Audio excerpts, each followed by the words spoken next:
called vile, violent, and unfit for anyone to work in, let alone live in.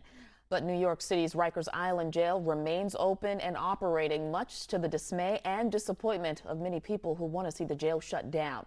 BNC's Dre Clark takes a closer look at the issues plaguing the island jail.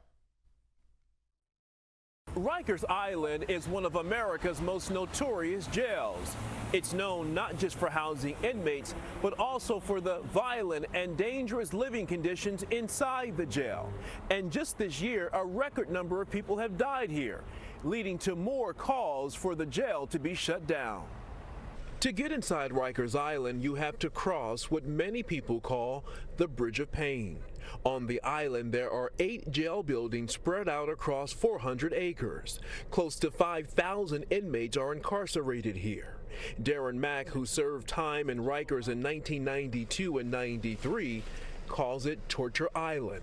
He was 17 years old, arrested for being an accomplice to a robbery, and charged as an adult. People who survive Rikers have coined that term Torture Island because that's the experience that we experienced there, whether it's mental torture and definitely mental torture, spiritual torture, and physical torture. Through his organization Freedom Agenda, Mack is imploring city officials to close the jail.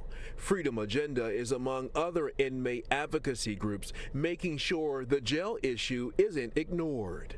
The only answer is closure. That's the only answer for Rikers Island. Some people call what's happening inside Rikers a humanitarian crisis. Corrections officers have been calling out sick for months, forcing other officers to work double and triple shifts.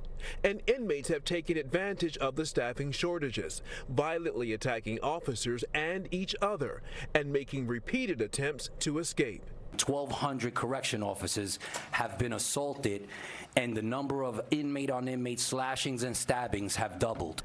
The daily grind of overseeing inmates is taking a toll on staff. Approximately 1,300 correction officers resigned since January of 2019 because of the inhumane and hostile working environment they have been forced to work in. It's also been one of the deadliest years for the city's jail system.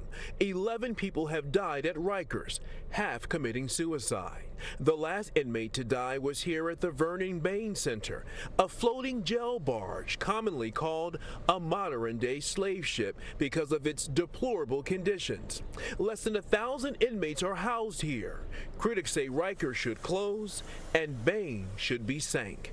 People were sent there and kind of almost thrown away like disposable lives. It's a key factor, I think, that almost 90% of the people there are Black or Latinx. And that plays a real role in how people were treated. Zachary Katz-Nelson is executive director of the Independent Commission on New York City Criminal Justice and Incarceration Reform. His group conducted a 5-year study of Rikers. Rikers is not a redeemable place. Rikers has to be shut down. Katz-Nelson supports the idea of building smaller, safer jail facilities in 4 city boroughs by 2026. It's close to courthouses, close to people's families, close to services and lawyers. Last month, New York Governor Kathy Hochul signed the Less is More Act into law, releasing close to 200 Rikers Island inmates to help reduce the jail population. Critics say all she did was release dangerous criminals back on the streets. Hochul made her decision after state lawmakers toured Rikers and reported seeing crowded cells, filthy spaces, roaches, and maggots feasting on rotten food.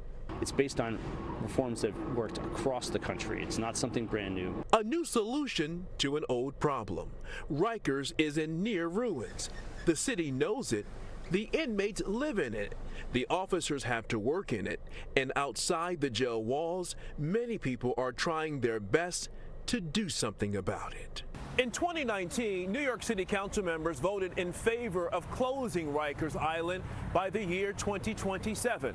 But in the meantime, inmates will still be housed here. And at this point, many people say there is no reason to believe that conditions here will get any better.